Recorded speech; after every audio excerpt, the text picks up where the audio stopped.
All right, Corey. Now we're going to ask you a few specific questions regarding the aspect of the course that you're going to be teaching, which is the vision needling. So, can you tell us a little bit about why you feel that this is an important topic to discuss and why you have chosen it to teach?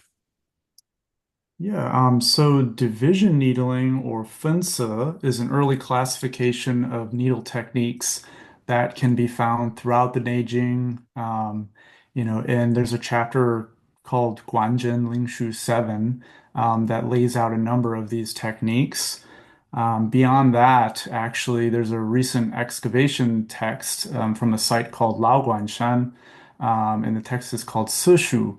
And within this early text, from the late Warring States, early Qin dynasty, we already see that as a dominant classification of needle techniques. So, what is Fensa or division needling? It is a classification of techniques that targets the subcutaneous space, essentially, the space from below the skin to above the muscle, or the area between two muscles, the empty space there. And these techniques are really geared towards treating a wide variety of conditions, including impediment or B syndrome.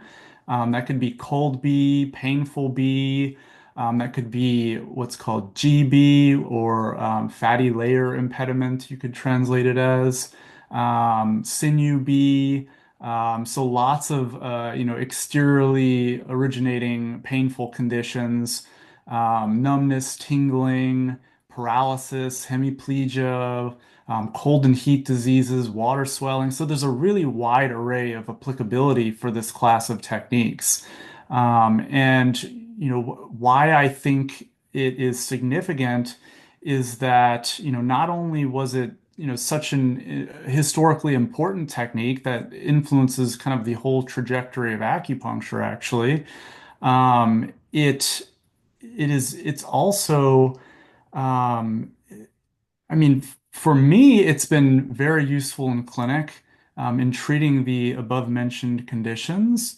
But I'd say further, I think that there's kind of a lack of information available currently on the breadth and depth of myofascially oriented needling techniques that are contained within classical acupuncture.